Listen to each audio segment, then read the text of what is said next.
wa amana homene so ho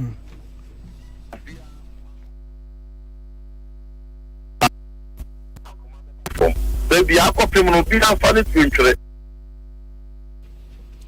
ensem bi ka wenum ho ne yesene kosode so mo sa peace premto brekase ye de aseda manwume MTN 4G Plus 7 kancha wo say so pesa wo browse na wo filipa na internet no entwitwi ne mudia na ye kanfo MTN 4G Plus e de amawo na eno achi nso e wo say wo choose MTN Tabonet e no betimi aboa wo na wo browse no atimi akoyie pa e de amawo MTN 4G Plus say wo pesa wo browse na o connectivity no e very high na speed ne ekosro dia na wo mo e na aba se wo mo e beboa wo we ene aboa for mo so ya sene yede pram to brekase no ede ebrewo Midday mame akosua etona mene ohini na kwame amo ena nana ya konedu ensem nini kanija hoden so fa be de chire deputy energy minister awo ye efija kwa abre no from na sebedwani Collins Adumakumisa wakasa dia farmer ne no a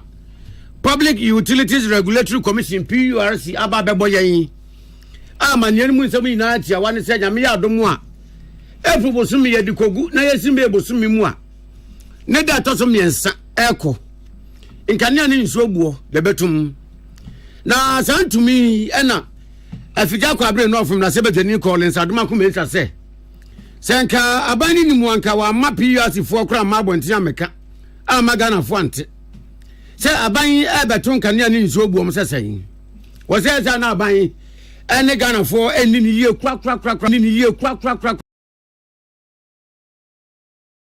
ya Honorable Collins Adumakumisa wa homa no so agade no ebo asemi hu nkomo Honorable Peace FM sini ewie yi ye tia mo ha mo akwa aba ina be man pacho mejo so yo hello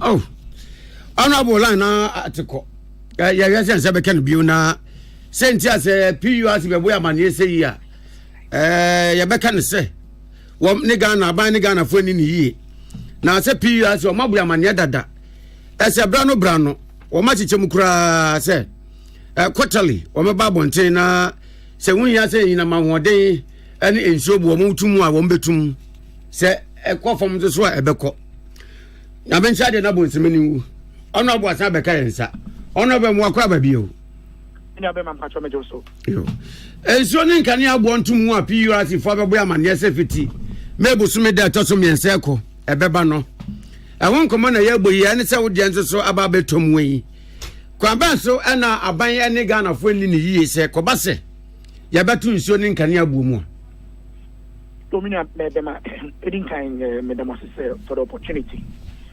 So Bekaya this about 4 months ago, Yokabato. Now during the election campaign, the NDC 4 day even by almost a 24-hour economy. Me sure say why century would be a crack. It's excellent John Dramani Mahama that time no a candidate. Or ne a sedum ket some campaign or Mokoye, some back home kind say 24-hour economy optional. Name company be out of the 24-hour economy. Benefit back where women say electricity tariffs no na ye better so amam. And internet e no wan kakra say o mobile budget presentation ye ra to force. Then the budget statement no e ba ye no. Asem back we kan ye say in the budget no on my indication say nyame ya adomo a PURC e be quarterly adjustment. Now you say adjustment there, a bit high and low. Unfortunately, adjustment no. The PURC reported by NHS adjustment are now more canon. They were looking at an increment. Almost made by 14 point something percent. And in so and also about 4%. The extent say now last week. Now top electricity about 200 cities in the quarter. From May 3rd, no, so you already say I feel they had 14.75 and a 14.5% account. Let's just say cost no about the cost. No, na me fix him say a young one kakra. It's say the 2 abaning chair, promise of the man chair. Young one say PURC say the Omaka Libya and make promise of the man before the election. ebra eno ho asem na America no ana bona obi be sesa ya na omu mpetu preko pe emfa nkane ani nso bo ntumu no emma ade agina bibi so ansa yankenka mu hunu egodi apote bi akwa akopusu santumi die nanso so edan ya yesi nso na bibi so na awie nti wonyina so bi nti a ebo ntumu yi eba o ready o kan o munkrata na o de bae na o mo se o mugina anyoma miensa so ba ko ye exchange rate na ba ko so ye electricity mix generation mix for reasons we no mo de mai but for reasons we wo hodada it's name one say ye nuanom NDC for no munims are reasons we and so not still no more promises say nyame adom o mo ba o mo bete electricity bo no so say exchange rate na me no ka say do 16 cities economy for reasons no mo dey burning in a responsibility of Akan say so share na exchange rate never form it is Aban entimi anhwe na se problem we aba ontimi fa mo PRC say omo no maye Aban no a wentimi anhwe nyoma bi yie no eno na ama PRC akoye de waye no and I meet them say our reasons we na wo hodada. It I was surprised that they were giving us the confidence and the hope say omoba omobeteso and so and then you say there's been an increment. Now the who say in the budget no Minister Saka say in the fourth quarter the end day a be major adjustment. Say no crowd they are be just normal adjustments. And he as you anticipate to say said your kind of budget you say in the fourth quarter the end day a be major adjustment no. The name said they do some money they are gonna for the final. That major adjustment will mean say on become more than the 14% here on the and that is my fear. Where the Okan Yebisa say, Honorable Collins, Admaku Mesa, I want to see a dear be my buying. Well, so back last year, the first quarter, PRC for adjustment on my year and about form rather. Na omode ba form no almost create bans on say electricity charges no ye were lifeline consumers omo use to a certain level it's immediate advice am rema aban say utieti amanfo nsem omo kano a the hash pan e be by this 14%. Unfortunately statement omode ba no and tire mu say enipa dodo say ne bet 14% no we mu de be 10% a flat rate omode ama obia. My advice may say, Omuntia dia amount for Ghana for an can say the situation we must see an ending.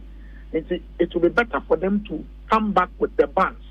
Maybe our more lifeline consumers who do every year or year or spending about 50 cities, 20 cities. Uncle for a bit me are exempt more from this particular 14%. And yes, idea you can understand say the hazard of the ban. Very, very high. My advice is that reconsider the decision, no more how they can apportion the bans so that they are the ordinary Ghanaian and home. Honorable Peace FM, that's here. Akan Nijang for Deputy Energy Minister, MPP Abanda Danum, our year Fijako Abre North from Rasebejani, Collins Admaku Mesa, and the Bonkomoy. Na titira ni edema atoye mantemu ahefo beja wono kroya na woye omahene ede ema asikando nanom atrankonwa nana kwabena nketia wotoso enum na wodi atudwa echirem se enka ne pa ye ka hensam a ebuo ani nidia ewom wo no nanse akwakoye bibia ewo ho na wodi tudwa echirem se nanse wobetia ne se mentem ho ase ene nchi wahye a ekoso ewa hensie mu no ehadwen papa pa menam so mebi mu kra etimi toa nananum ewansie do eno ana odi atudwa echirem se saniema no a ekoso no ehadwen papa enti wodi adeswede ede to ahemfo anim se wonhwe no fa niema engu akom titiriu ahemfo a wowo atoye mantamu no hwe nsede beye a ahemfo semman so twe no eto ebetimi atwa on the compare traditional area. There's a go for area issue. I also not ham HSA from Alco. I don't see anyone who's about 4 hours of no one. Then Yara, na unique fear, ye 50. But to me, I to answer Supreme Court. I don't know, they yes and it's a but then they are back. The Antoba, ye 2 year and fear. Yeah, me, Duchess, the weather hunter and Bobo. John, I catch it over your hunting. Consumer, no one is sentence or young hunt. na eno achi wato aso biom echirem se ne titiu kra wodi wani echiremu e wa Hantan West ya se de enam so na atwa mu ma bi mu eto anano e wonse do ni nyina ye mentemo asensem no o chem se nyame anim nukwani ha adwen pa Wow, Bushy. I have some notice. And then some reaction says, yeah, it's a little baby. Then I begin mentioning them. The Shanty mentioned them as a muffle mentioned them. India or when I was a suburban hunter, Wabandon. He surrounded upon a washer and a washi yahoba. He surrounded upon us, my shambo, Koma. Also, queer Bayana was a papping. By the I say, the winging fear, how crap, winging fever. Then I young Casabian ones. Maybe I was a war, Dana was saying for work. Na enu achi no afonte hene ya wono wo Hanta nanom atrankonwa wono koya no sanso eyo hene de ma hima kromu ejina nanom ya womo ahanta nanom atrankodwa animu kasa ye editudwa echiremu se womo so ha womo papa se ahensam ti ebimu eto nanom wonse do no nyame anim nukwani so womo kasa ha womo de a na acha se womo boa pa nti womo sere se anamo bia wo se womo de gu akwan mu na wono a wo hwere won kwa fa hensam sie no to obetwa no womo fa engu akwan mu Sabi, or yet you get old Jimo Manimu, above 4 was a Walbano, Nanano, a dom as in Noya Wazi, no better than the Yamakama, Damname to trust more Kodo, and I'm higher bay, yes, and another day. Yabeshi, also G and a hand papa. Now in Chimba, Yanjamana India, said the Oya Basabasa, Asakasaka, no more Jama India, Yananam Jayan, Yasu, you Jama Hindi Papa, that's what about Sodo, what I shall hand. Onipa yete ninken eyo hene edema hima kromu wono enogina ahemfo ya womo Hanta nanom atrankodwa enemu ekasa ye na yenua bema apia dankwa Rock FM ene boabo nsem yi ano besom ye yekọ yechi na electricity eni ensuo entumo no yedi ho nkomo biom Omanfo ye di nyina mo ahoden edi dwuma wo my Ghana mu ase bosome ne ebewura mu ne da to so miense kronom entumu aba amasade na woto nyina mo ahoden anade na wutua nom obetua abrosa wo hanchemu edu na ene achipo enso ene enum na chese 14.75% eno ne ntumu ya aba we de eyo manman nimsem na no fiada ton and a Public Utilities Regulatory Commission for ede ho krata piedwa Wamo kasa no mo se ensuo nso entumu no beye ohanche mu enan ene achipo hwe ne mienu 4.02% na entumu yi mu no wama ye nkyerɛkyerɛ mu se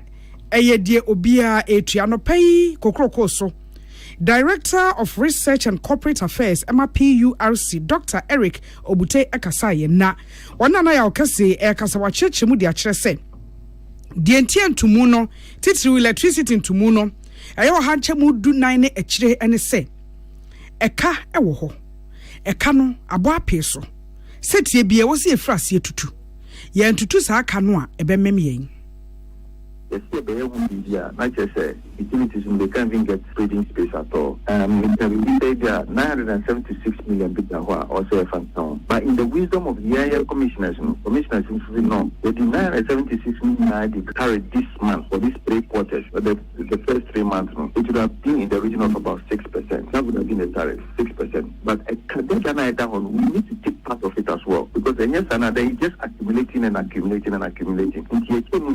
At least if I have one, not half now come, they are spread over the other quarters. If I have no the better way no one. That's what shot it up to the 14.75. But they just said the tariff that we should have been paying should have been the increment would have been in the region of 6%. By Kadada and Akan, that's what shot it up to about 14.75%.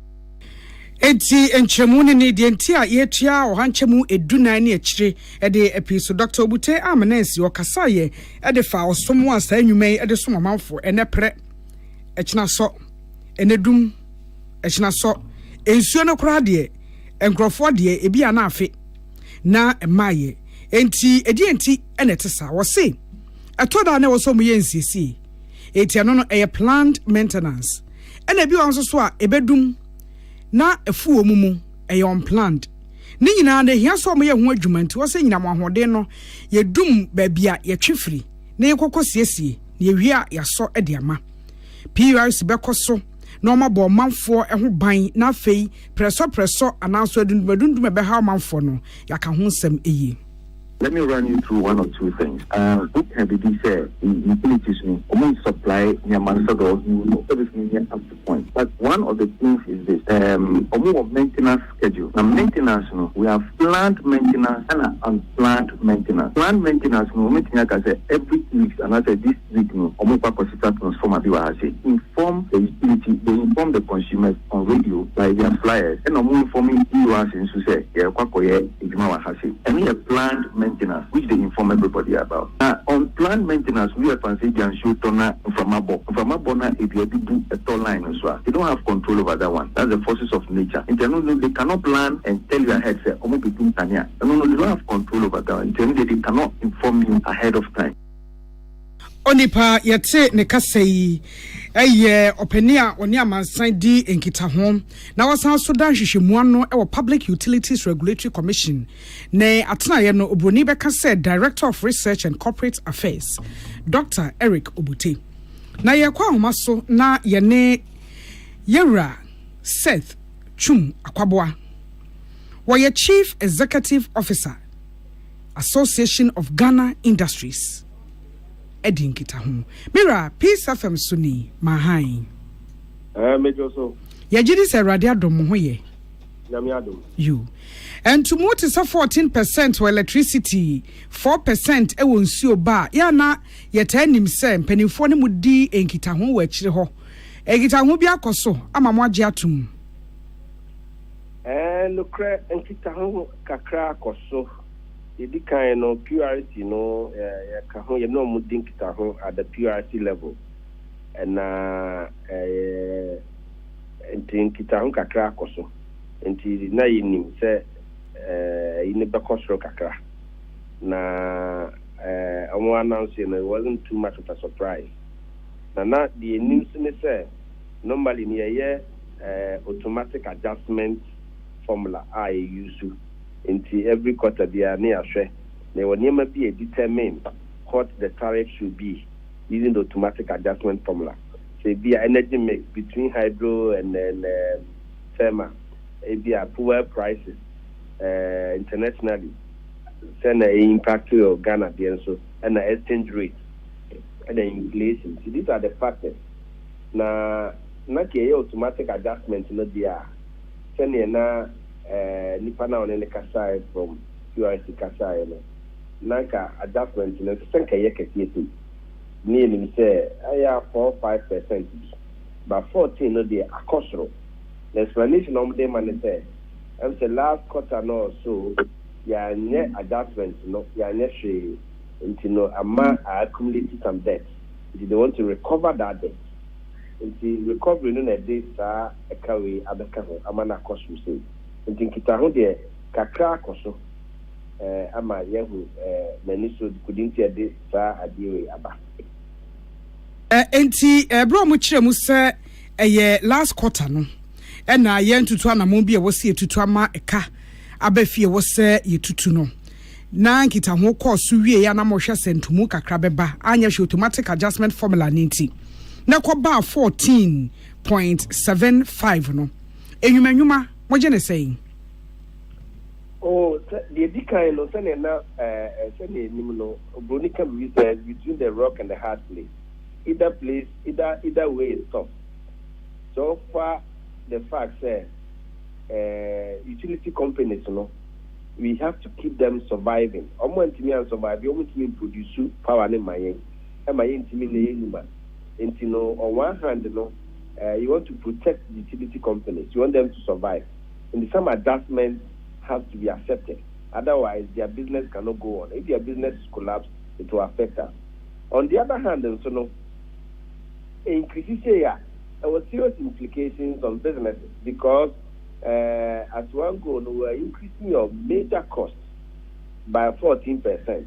And some of the companies, electricity, the cost of electricity in their cost structure is very high.